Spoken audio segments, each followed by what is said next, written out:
guys, it's Emma here. So today I'm going to be doing a small introduction into these two windlasses I have. I have a Lockmaster and a Go windlass.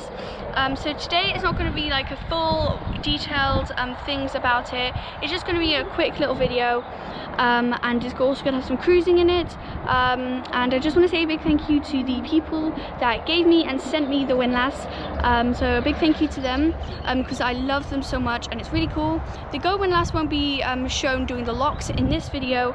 It was in my last cruising video. I just showed doing the locks with it, but this video you're just gonna see the Lockmaster because it was quite busy when we went cruising and we didn't want to hold people up and everything, so I may do a full and more proper video on these windlasses very soon, but for now hope you enjoy, so let's go. So here are the three windlasses. This is the Lockmaster, this is the Go windlass, and this is a normal windlass. First I'll start off with the normal windlass. This is just a normal windlass that you can get. This is a short version. You can also get a longer version. I don't massively like the longer versions as much because it's a bit harder sometimes when a lock's a bit like taller for this. And I also have a little spinny thing here. So when you're going round, this spins and you don't get really sore hands. So with these two windlasses I'll probably try and do that because my hands probably get quite sore. So this is the Go windlass. This is a lighter, simpler version of this one here. This is the most popular one and probably is pretty handy, and you can still use it as a normal windlass with this bit here. So what you do is you just click this so it goes one way and then it goes another way, so it's a bit easier. In my last video, if you just want to see how this like moves and stuff, you can go and check that out. But definitely I really like this windlass because it's kind of light, and if I did just want to use it for a normal lock, I can, because it's just this bit. And then this is the Lockmaster. This is the heavy duty stuff. It's kind of the same bit of this bit, so you just kind of, oh gosh, go like that and then it spins and you can only go one specific way. And then also this can go into a straight handle. I like the curved handle because it's just a bit easier and I just prefer it this way. So this windlass probably is more suited to the really heavy locks. So we went through the Somerton Deep lock, and this probably would have been really handy because the paddles were really big, and if you just technically just have a really big lock, then this windlass would probably be really handy. But if you did just want to just a normal simpler ratchet, I definitely would recommend the Go windlass because it's just easier to carry around and you can just use it as a normal windlass.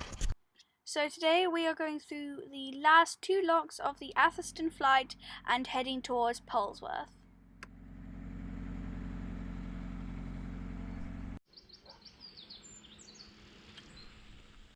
So here's me at the Atherstone Flight with my Lockmaster windlass. I definitely probably prefer the Go windlass a little more just because it's a bit lighter, but definitely I think this would be so much more handy in the really heavy locks.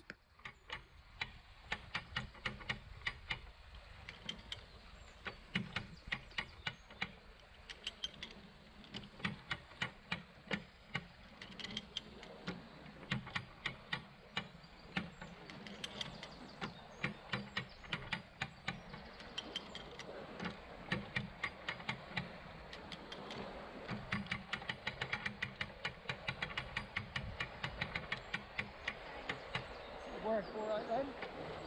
Yeah. That's fine. Oh yeah, okay.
So I hope you liked this video. I had really fun filming this, and right now we are moored in Polesworth, and it's really pretty here, except there's a road over there, so it's a little noisy, but there are baby ducklings around here, so that's kind of really exciting. So yeah, don't forget to give it a like, subscribe, and hit the notification bell to be notified every time I do a video, and come on my social medias, my Patreon, and my Gmail, thenarrowboat@gmail.com, if you have any suggestions for me. So yeah, see you later, bye!